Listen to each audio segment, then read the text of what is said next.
কোনোভাবে ধমক চমক দেখে নেব, আটকে দেব, এসব জিনিস অতীত হয়ে গেছে। একবার নয়, আপনি যখনই মনে করবেন বারে বারে আসবেন। সুরক্ষিত পশ্চিমবঙ্গে আপনাকে নিরাপত্তা দেওয়ার দায়িত্ব রাজ্যের মুখ্যমন্ত্রী তথা পুলিশ মন্ত্রী শুভেন্দু অধিকারীর। তাসলিমা নাসরিনেরও বিয়ে হয়নি। পশ্চিমবাংলায় এলিজিবল ব্যাচেলার প্রচুর আছে, তো তাদের তো একটা চান্স তৈরি হয়ে গেল। যদি কোনোভাবে কিছু একটা কেমিস্ট্রি ম্যাচ করে যায়, যারা যারা এলিজিবল ব্যাচেলার আছে, তো তারা তো তাসলিমার মতো সুন্দরীকে আনার চেষ্টাই করবে না। তার গ্ল্যামার এখনও তো দেখছি, সানগ্লাস ফানগ্লাস পরে যে পরিমাণ ভক্ত গেছে, উলু দিয়ে নিয়ে আসছে, আমার তো মনে হচ্ছে মা দুর্গাকে নিয়ে আসছে। এরা যা কীর্তি কারবার করছে আর কি। ও মুসলিম বলেই তো ওর দাম। সনাতনীরা তো হরদম ইসলামের বিরুদ্ধে কুৎসা করে, গালি দেয়, মজা আসছে না।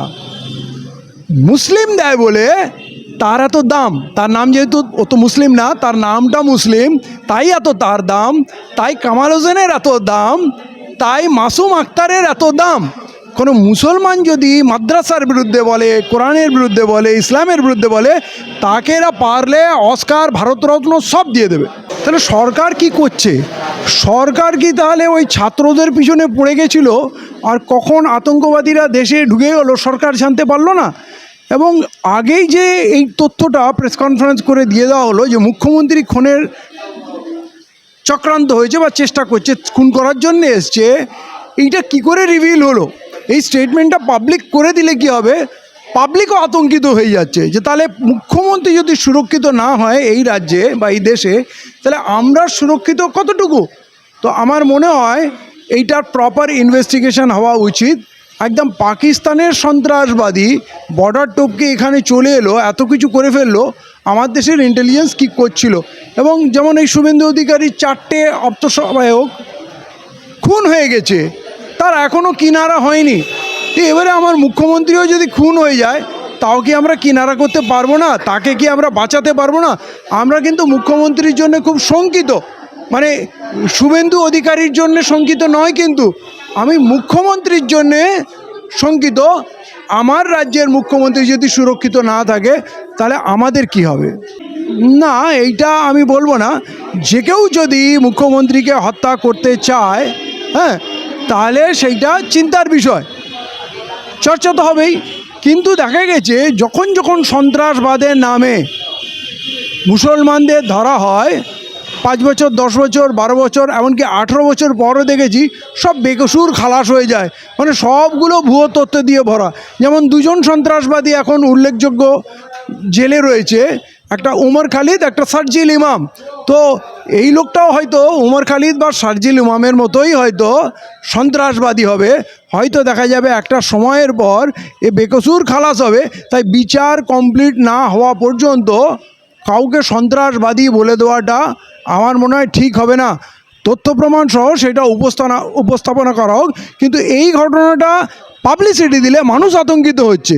তাকে যখন ধরে ফেলেছেন তার তদন্ত করুন, তদন্তে প্রমাণ হলে তাকে শাস্তিও দিন, কিন্তু প্রমাণ হওয়ার আগে এত প্রচার, আমার মনে হচ্ছে এই যে মুখ্যমন্ত্রী ঘেরাটোপে পড়ে গেছিলেন, হাইকোর্টে ভৎসনা হচ্ছে, বাংশাল কোর্টে ভৎসনা হচ্ছে, নিজেই একটা মানে কি বলবো, হীনমন্যতায় ভুগছিলেন, যা করছি সব ফলস হয়ে যাচ্ছে। শুক্রবারিয়া বললাম, লোক খেলো না, দিল্লি আন্দোলনের বিরুদ্ধে করতে বলছি, লোক বিরুদ্ধে চলে যাচ্ছে। যতগুলো কাজ করেছে এখন পর্যন্ত পশ্চিমবাংলার সবই জনবিরোধী। তো উনি একটু কোণঠাসা ছিলেন, হয়তো হতে পারে এই ঘটনাটাকে করিয়ে, মানে এই নিউজটাকে সামনে এনে একটু সিম্প্যাথি গেইন করার চেষ্টা। আহাগো, আমার মুখ্যমন্ত্রী কত বিপদে আছে, কত জীবনের ঝুঁকি নিয়ে তিনি কাজ করছেন, হয়তো এটা একটা ট্রিক্সও হতে পারে। কারণ এদেশে সব হয়, না হওয়ার কিছুই নাই। তো কথা হলো, তো আমাদের দেশে যা হয় সব পাকিস্তানের ইশারায় হয়, আমরা তদন্ত কেন করি না? পুলওয়ামায় পাকিস্তানি ইশারায় আমাদের 40 জন জওয়ান শহীদ হলেন, কিন্তু আজও পর্যন্ত তার তদন্তই হলো না। পহেলগাঁও হামলায় আমাদের অনেকগুলি ভারতীয় হত্যা হলো, সন্ত্রাসবাদীরা পাকিস্তান থেকে আসলো, মারলো, চলে আসলো, এবং তাদের কাজের সুবিধার জন্য সেখানে সিকিউরিটি তুলে নেওয়া হলো। কি অদ্ভুত ম্যাচিং ব্যাপার! আপনি বলুন, তাহলে সরকার সেগুলো তদন্ত করছে না, এখানে মুখ্যমন্ত্রীকে মারতে চলে এলো, এটা আমরা বুঝে গেলাম সে মারতে এসছে এবং পাকিস্তানকে পাঠিয়েছে, তাহলে তো আপনার তদন্ত কমপ্লিট হয়ে গেছে নাকি? তাহলে সেইগুলো একটু আমাদের জানালে ভালো হয়। কাকে? মুখ্যমন্ত্রীকে। দেখি না, অসুবিধা কী আছে? জেড ক্যাটাগরির উপরেও যদি আরও কিছু থাকে তাকে দেওয়া হোক, কারণ আমার মনে হয় দেওয়ার প্রয়োজন আছে, এবং অবশ্যই দেওয়া হোক। কিন্তু সাধারণ নাগরিকের কি হবে? এই যে অবস্থা হয়েছে, সন্ত্রাসবাদী ঢুকে যাচ্ছি জানতে পারছি না, সমস্ত মন্দিরের টাকা চুরি হয়ে যাচ্ছে আমরা জানতে পারছি না, ব্যাংকের টাকাগুলো গায়েব হয়ে যাচ্ছে, রিজার্ভ ব্যাংকের সোনা গায়েব হয়ে যাচ্ছে, এই যে মুন্দ্রা পোর্ট দিয়ে হাজার হাজার টন ড্রাগস চলে আসছে দেশের মধ্যে, পাড়ায় পাড়ায় অলিতে গলিতে ড্রাগস বিক্রি হচ্ছে রীতিমতো, সিসিটিভি ক্যামেরা কোথায় নেই, কিছুই ধরতে পারছি না। তাহলে যাদেরকে এই দেশের সুরক্ষার জন্য রাখা হয়েছে তারা মাইনেগুলো কিসের জন্যে নিচ্ছে? তাদের উপরে কি কোনো ব্যবস্থা হবে? যাদেরকে সুরক্ষিত রাখার জন্য মাইনে নিয়ে যাদের রাখা হয়েছে তাদের উপরে কবে অ্যাকশান হবে? আমার এটাই প্রশ্ন। ও জানে ওর উপরে ওইটা লাগু হবে না। এই বিজেপি যখন পড়বে তো অবশ্যই, তখন এরা আবার লাফিয়ে একটা নতুন দলে যাবে, কারণ এরা যদি বিরোধী আসনে থাকে তাহলে এই আইনগুলো এদের উপরে লাগু হবে। এই জন্য এদের কৌশল হচ্ছে এরা সবসময় শাসক দলে থাকে এবং এরা গন্ধ পেয়ে যায় কোন দল আসবে আর কোন দল যাবে। এটা এসআইআরের থেকেও জঘন্য একটা কিছু হতে যাচ্ছে। জোর জবরদস্তি এরা মুসলমানদেরকে বেনাগরিক করে দেবে, অনুপ্রবেশকারী বানাবে, রোহিঙ্গা বানাবে, এইটা হচ্ছে এদের পরিকল্পনা। অবশ্যই জানাবো। খালি কোরআন পড়াচ্ছে, এটা তো আমাদের কাছে সবথেকে মূল্যবান পবিত্র কিতাব, কিন্তু মানবাধিকার লঙ্ঘন হচ্ছে। সেখানে আর্মি নেমেছে, সেখানে ফোর্স নেমেছে, কিন্তু তা সত্ত্বেও মসজিদ পুড়ছে। আমার প্রশ্ন হলো, তাহলে কি পুড়তে দেওয়া হচ্ছে? কেন ফোর্স সেগুলোকে রক্ষা করতে পারছে না? এবং মানুষের ঘর পুড়ছে, যেখানে যত্রতত্র ধরে মারধর হচ্ছে। এইটা প্রতিবাদ জানাচ্ছি এবং আমি চিন্তিত এর প্রতিক্রিয়া, এই ছোঁয়াচে রোগটা ভারতে যেন না ঢুকে পড়ে। কারণ বিজেপি সরকার যেই পরিমাণ কোণঠাসা হয়ে আছে, কোনোভাবেই আন্দোলনকে থামাতে পারছে না। ওদের শেষ হাতিয়ার দাঙ্গা হয়তো এখানেও সেই পথে এরা হাঁটবে, যার হাত ধরেই হোক। এটা সুদক্ষ রাজনীতিবিদের লক্ষণ, সময়ের সঙ্গে নিজেকে পাল্টে ফেলা। হ্যাঁ, নওশাদ সিদ্দিকী যে ধুরন্ধর রাজনীতিবিদ হয়ে গেছে, সে প্রয়োজন অনুসারে তার রাজনীতির স্বার্থে সে কার সঙ্গে শত্রু কার সঙ্গে বন্ধু করবে সেইটা সে ডিসিশন নিতে পারে। সে আমাদের মতো গোদা অঙ্কের হিসাব করছে না। আমরা সাধারণভাবে যেগুলো ভাবি, যেভাবে অঙ্ক কষি, যেইভাবে সিদ্ধান্ত নিই, আমাদের লেভেল থেকে নওশাদ সিদ্দিকী পলিটিশিয়ান হিসাবে অনেক উপরে চলে গেছে। এটাই বলতে হবে।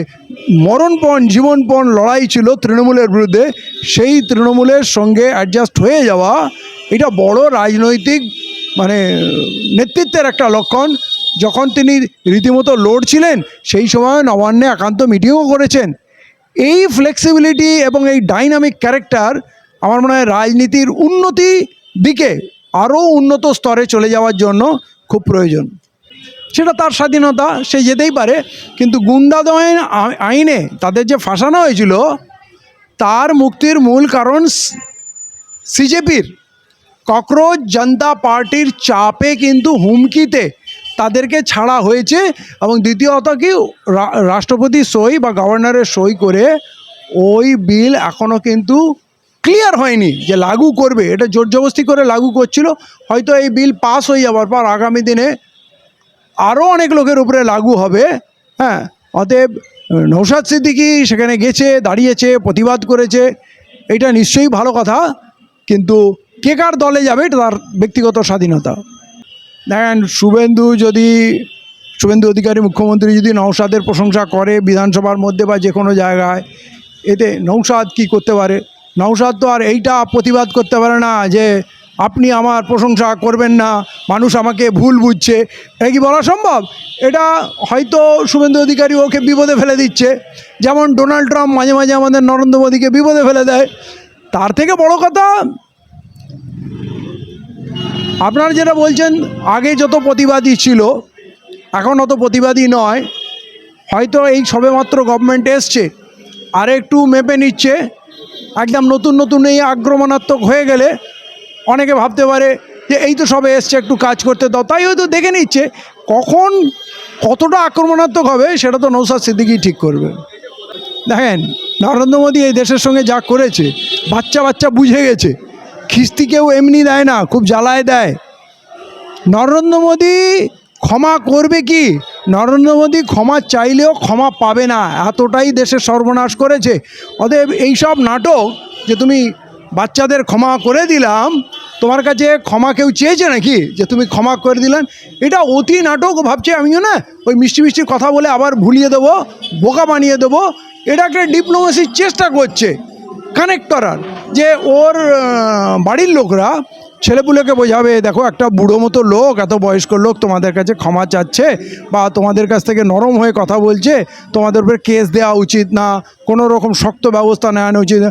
দেখো এই মানুষটা কত ভালো, মানে ওর ভক্ত যারা তারা বোঝাবে যে দেখে कितना इंसानियत जिंदा है नरेंद्र मोदी के अंदर, तुमको इस पर भी गौर करना चाहिए, कितने बड़े दिल के इंसान है। মানে এটা একটা ট্রিক্স, একটা কার্ড খেলছে না। এটা ঠিকই, জিহাদ যদি সংগ্রাম হয়, মানে অনেকে জিহাদের মানে জানে না, জিহাদ যদি সংগ্রাম হয় তো তসলিমার বিরুদ্ধে তো মানবতাবাদী লোকের সংগ্রাম ছিল, যারা ধর্মীয় উস্কানি দেয়, দাঙ্গা লাগানোর চেষ্টা করে, হিংসা ছড়ায়, তাদের বিরুদ্ধে আমাদের প্রতিবাদ ছিল। তৎকালীন সরকারও সেই চাপ নেয়নি, দিয়েছে। এখন মুশকিল হলো কি, তাসলিমা নাসরিনেরও বিয়ে হয়নি, পশ্চিমবাংলায় এলিজিবল ব্যাচেলার প্রচুর আছে, তো তাদের তো একটা চান্স তৈরি হয়ে গেল। যদি কোনোভাবে কিছু একটা কেমিস্ট্রি ম্যাচ করে যায়, যারা যারা এলিজিবল ব্যাচেলার আছে, তো তারা তো তাসলিমার মতো সুন্দরীকে আনার চেষ্টাই করবে না। তার গ্ল্যামার এখনও তো দেখছি, সানগ্লাস ফানগ্লাস পরে যে পরিমাণ ভক্ত গেছে, উলু দিয়ে নিয়ে আসছে, আমার তো মনে হচ্ছে মা দুর্গাকে নিয়ে আসছে, এরা যা কীর্তি কারবার করছে আর কি। তাহলে সরকার কি করছে? সরকার কি তাহলে ওই ছাত্রদের পিছনে পড়ে গেছিল, আর কখন আতঙ্কবাদীরা দেশে ঢুকে গেলো সরকার জানতে পারলো না?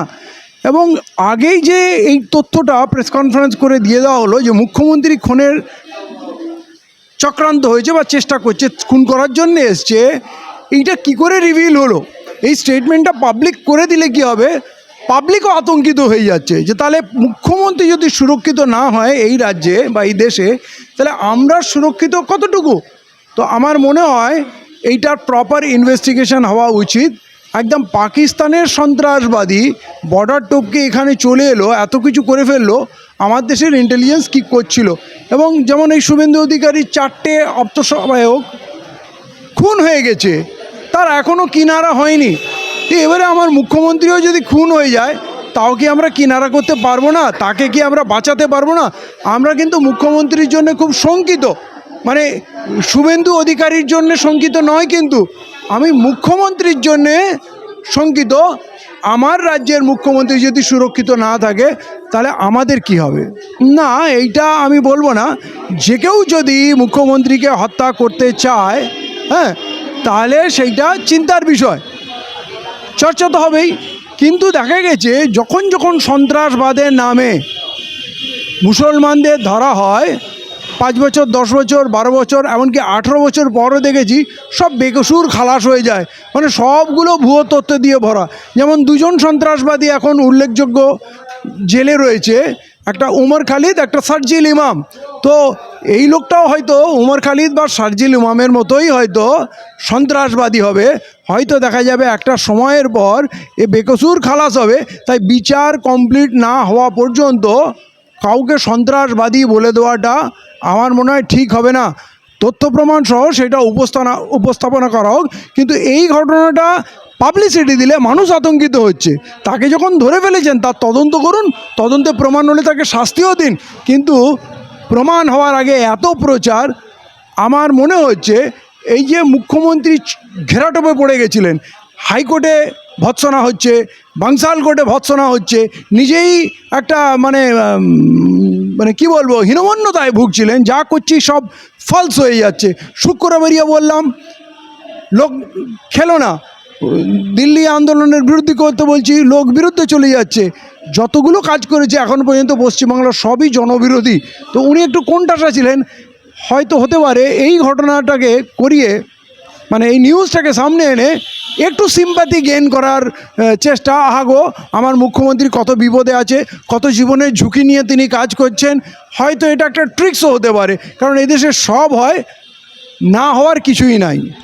তো কথা হলো, তো আমাদের দেশে যা হয় সব পাকিস্তানের ইশারায় হয়, আমরা তদন্ত কেন করি না? পুলওয়ামায় পাকিস্তানি ইশারায় আমাদের 40 জন জওয়ান শহীদ হলেন, কিন্তু আজও পর্যন্ত তার তদন্তই হলো না।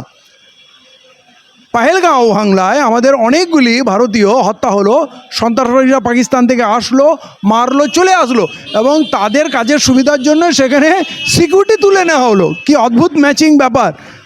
আপনি বলুন, তাহলে সরকার সেগুলো তদন্ত করছে না, এখানে মুখ্যমন্ত্রীকে মারতে চলে এলো, এটা আমরা বুঝে গেলাম সে মারতে এসছে এবং পাকিস্তানকে পাঠিয়েছে, তাহলে তো আপনার তদন্ত কমপ্লিট হয়ে গেছে নাকি? তাহলে সেইগুলো একটু আমাদের জানালে ভালো হয়। কাকে? মুখ্যমন্ত্রীকে। দেখি না, অসুবিধা কী আছে? জেড ক্যাটাগরির উপরেও যদি আরও কিছু থাকে তাকে দেওয়া হোক, কারণ আমার মনে হয় দেওয়ার প্রয়োজন আছে, এবং অবশ্যই দেওয়া হোক। কিন্তু সাধারণ নাগরিকের কি হবে? এই যে অবস্থা হয়েছে, সন্ত্রাসবাদী ঢুকে যাচ্ছি জানতে পারছি না, সমস্ত মন্দিরের টাকা চুরি হয়ে যাচ্ছে আমরা জানতে পারছি না, ব্যাংকের টাকাগুলো গায়েব হয়ে যাচ্ছে, রিজার্ভ ব্যাংকের সোনা গায়েব হয়ে যাচ্ছে, এই যে মুন্দ্রা পোর্ট দিয়ে হাজার হাজার টন ড্রাগস চলে আসছে দেশের মধ্যে, পাড়ায় পাড়ায় অলিতে গলিতে ড্রাগস বিক্রি হচ্ছে রীতিমতো, সিসিটিভি ক্যামেরা কোথায় নেই, কিছুই ধরতে পারছি না। তাহলে যাদেরকে এই দেশের সুরক্ষার জন্য রাখা হয়েছে, তারা মাইনেগুলো কিসের জন্যে নিচ্ছে? তাদের উপরে কি কোনো ব্যবস্থা হবে? যাদেরকে সুরক্ষিত রাখার জন্য মাইনে নিয়ে যাদের রাখা হয়েছে, তাদের উপরে কবে অ্যাকশান হবে? আমার এটাই প্রশ্ন। ও জানে ওর উপরে ওইটা লাগু হবে না। এই বিজেপি যখন পড়বে তো অবশ্যই, তখন এরা আবার লাফিয়ে একটা নতুন দলে যাবে, কারণ এরা যদি বিরোধী আসনে থাকে তাহলে এই আইনগুলো এদের উপরে লাগু হবে। এই জন্য এদের কৌশল হচ্ছে এরা সবসময় শাসক দলে থাকে এবং এরা গন্ধ পেয়ে যায় কোন দল আসবে আর কোন দল যাবে। এটা এসআইআরের থেকেও জঘন্য একটা কিছু হতে যাচ্ছে। জোর জবরদস্তি এরা মুসলমানদেরকে বেনাগরিক করে দেবে, অনুপ্রবেশকারী বানাবে, রোহিঙ্গা বানাবে, এইটা হচ্ছে এদের পরিকল্পনা। অবশ্যই জানাবো। খালি কোরআন পড়াচ্ছে, এটা তো আমাদের কাছে সবথেকে মূল্যবান পবিত্র কিতাব, কিন্তু মানবাধিকার লঙ্ঘন হচ্ছে। সেখানে আর্মি নেমেছে, সেখানে ফোর্স নেমেছে, কিন্তু তা সত্ত্বেও মসজিদ পুড়ছে। আমার প্রশ্ন হলো, তাহলে কি পুড়তে দেওয়া হচ্ছে? কেন ফোর্স সেগুলোকে রক্ষা করতে পারছে না? এবং মানুষের ঘর পুড়ছে, যেখানে যত্রতত্র ধরে মারধর হচ্ছে। এইটা প্রতিবাদ জানাচ্ছি, এবং আমি চিন্তিত এর প্রতিক্রিয়া, এই ছোঁয়াচে রোগটা ভারতে যেন না ঢুকে পড়ে। কারণ বিজেপি সরকার যেই পরিমাণ কোণঠাসা হয়ে আছে, কোনোভাবেই আন্দোলনকে থামাতে পারছে না। ওদের শেষ হাতিয়ার দাঙ্গা, হয়তো এখানেও সেই পথে এরা হাঁটবে, যার হাত ধরেই হোক। এটা সুদক্ষ রাজনীতিবিদের লক্ষণ, সময়ের সঙ্গে নিজেকে পাল্টে ফেলা। হ্যাঁ, নওশাদ সিদ্দিকী যে ধুরন্ধর রাজনীতিবিদ হয়ে গেছে,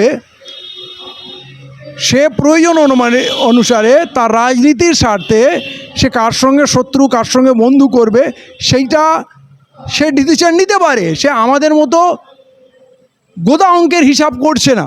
আমরা সাধারণভাবে যেগুলো ভাবি, যেভাবে অঙ্ক কষি, যেইভাবে সিদ্ধান্ত নিই, আমাদের লেভেল থেকে নওশাদ সিদ্দিকী পলিটিশিয়ান হিসাবে অনেক উপরে চলে গেছে। এটাই বলতে হবে। মরণপণ জীবনপণ লড়াই ছিল তৃণমূলের বিরুদ্ধে, সেই তৃণমূলের সঙ্গে অ্যাডজাস্ট হয়ে যাওয়া, এটা বড় রাজনৈতিক নেতৃত্বের একটা লক্ষণ। যখন তিনি রীতিমতো লড়ছিলেন সেই সময় নবান্নে একান্ত মিটিংও করেছেন।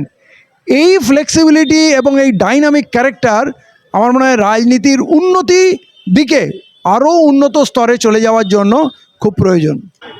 সেটা তার স্বাধীনতা, সে যেতেই পারে, কিন্তু গুন্ডাদমন আইনে তাদের যে ফাঁসানো হয়েছিল তার মুক্তির মূল কারণ সিজেপির ককরোচ জনতা পার্টির চাপে কিন্তু হুমকিতে তাদেরকে ছাড়া হয়েছে। এবং দ্বিতীয়ত কি রাষ্ট্রপতি সই বা গভর্নরের সই করে ওই বিল এখনও কিন্তু ক্লিয়ার হয়নি যে লাগু করবে, এটা জোর জবরদস্তি করে লাগু করছিল। হয়তো এই বিল পাস হয়ে যাওয়ার পর আগামী দিনে আরও অনেক লোকের উপরে লাগু হবে। হ্যাঁ, অতএব নওশাদ সিদ্দিকী সেখানে গেছে, দাঁড়িয়েছে, প্রতিবাদ করেছে, এটা নিশ্চয়ই ভালো কথা, কিন্তু কে কার দলে যাবে এটা তার ব্যক্তিগত স্বাধীনতা। দেখেন, শুভেন্দু অধিকারী মুখ্যমন্ত্রী যদি নওশাদের প্রশংসা করে বিধানসভার মধ্যে বা যে কোনো জায়গায়, এতে নওশাদ কি করতে পারে? নওশাদ তো আর এইটা প্রতিবাদ করতে পারে না যে আপনি আমার প্রশংসা করবেন না, মানুষ আমাকে ভুল বুঝছে। এটা কি বলা সম্ভব? এটা হয়তো শুভেন্দু অধিকারী ওকে বিপদে ফেলে দিচ্ছে, যেমন ডোনাল্ড ট্রাম্প মাঝে মাঝে আমাদের নরেন্দ্র মোদীকে বিপদে ফেলে দেয়। তার থেকে বড় কথা, আপনারা যেটা বলছেন আগে যত প্রতিবাদী ছিল এখন অত প্রতিবাদী নয়, হয়তো এই সবেমাত্র গভর্নমেন্ট এসছে আর একটু মেপে নিচ্ছে। একদম নতুন নতুন এই আক্রমণাত্মক হয়ে গেলে অনেকে ভাবতে পারে যে এই তো সবে এসছে, একটু কাজ করতে দাও, তাই হয়তো দেখে নিচ্ছে। কখন কতটা আক্রমণাত্মক হবে সেটা তো নওশাদ সিদ্দিকী ঠিক করবে।